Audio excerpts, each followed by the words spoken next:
Hey guys, Filmington here, live from hotel room here in Los Angeles. This is a Bluejacket 66 contest response video. Bluejacket 66 recently reached 250 subscribers, so congratulations to you.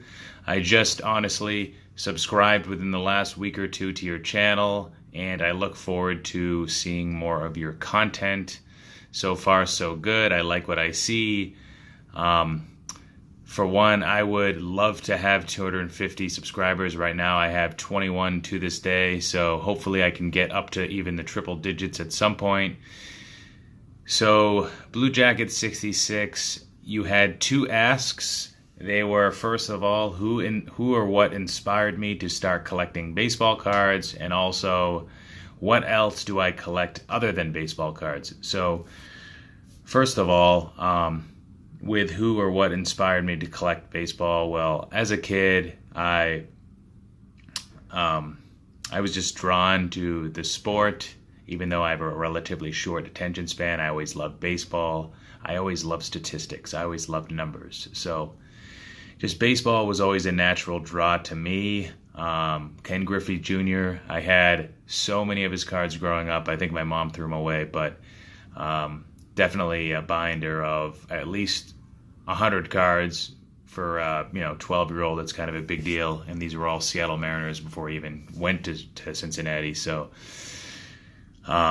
Griffey was definitely a guy I loved to watch and collect. And then I recently, I took some time off from the hobby, went to college, got a real job, and then started working. And it wasn't until about 2014 till I started to get back into it. Probably nostalgia. I started to collect some new stuff along with some stuff from late 80s, early 90s when I was a kid. Some slab stuff which I never had before. And then I took a few years off, and now I'm back. And now I'm fully invested in modern and vintage and everything. I just love it. There definitely is a something to be said about opening up a pack, and just feels great. And whether it's healthy or not, just the nostalgic feeling that comes along with opening wax, whether it's from 89 Don Russ or 2017 Bowman Chrome. I mean, it's just great. I would say, in regards to people actually inspiring me, there's been few, but there have been some YouTubers, Jab's family, along with Silver Jackify. I'd say those have been the most inspiring YouTubers that have kind of drawn me into the hobby a little bit further, and also inspired me to even start creating my own YouTube channel, which I've got about 16 or 17 videos out there right now. Like I said, about 21 subscribers. Just started doing this about a month and a half ago, actually, from the YouTube perspective. So the second question is, what else do I collect other than baseball cards? Well, I do have a very small collection of baseball memorabilia. I have a quite large framed painting of Mike Schmidt autographed. I know there's a couple Phillies fans that I'm subscribed to their channels, Ed Wesker Griff and Mike O. Of course, most of you guys probably follow them. Or have heard of them, and maybe at some point I'll make it some sort of a prize giveaway if I ever reach 250 subscribers, or we'll see. But so I do have a small collection of memorabilia. I do.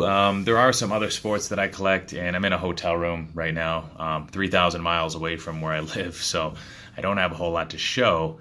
But I do collect LeBron James for basketball. I don't really do a whole lot of football. If I was to, I would collect Tom Brady, especially being a Boston sports fan. Hockey, I don't really do a whole lot there. And in one of my videos, I talked about Pokemon cards, actually. And I sort of like it as a way to sort of like hedge the risk of baseball. Baseball, of course, having a shrinking fan base as well as an aging collecting fan base. So I see Pokemon as something, if you can afford the Holy Grail first edition Charizard card, I mean, it's a lot easier to get that than it would be to get the Holy Grail Mickey Mantle rookie card. And there's nothing to say that 50 to 80 years from now, or at least it's not definitive that somebody like Sandy Koufax or even like Willie Mays will be a more recognizable name than the Charizard Pokemon card. You never know. You never know what's going to happen. I've talked to a lot of sports collectors of the vintage cards, and they're talking about how a lot of the Hall of Famers, such as like, really good players, Hall of Famers, maybe not like the all-time greats, but in the class right below that, and some of you might argue that these guys are amongst the greatest of all time. But the Sandy Koufaxes, the Warren Spahns, the Whitey Fords, some of these players, the Duke Snyders, some of these players just aren't as hot as they once were because of just today's youth just doesn't recognize those names.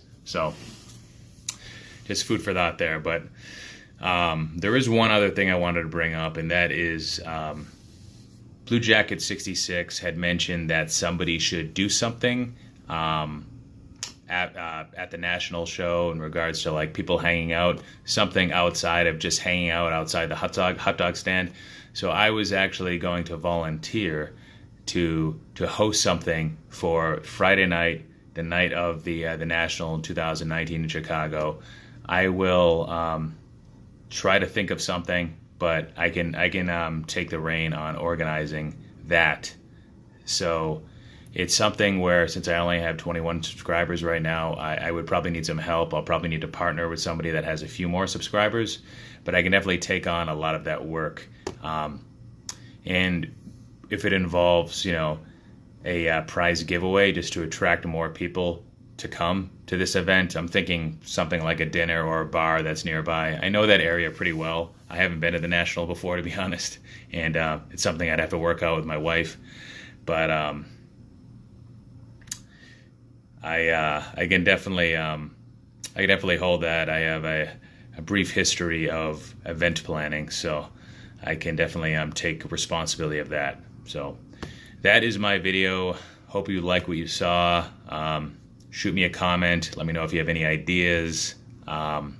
Take care.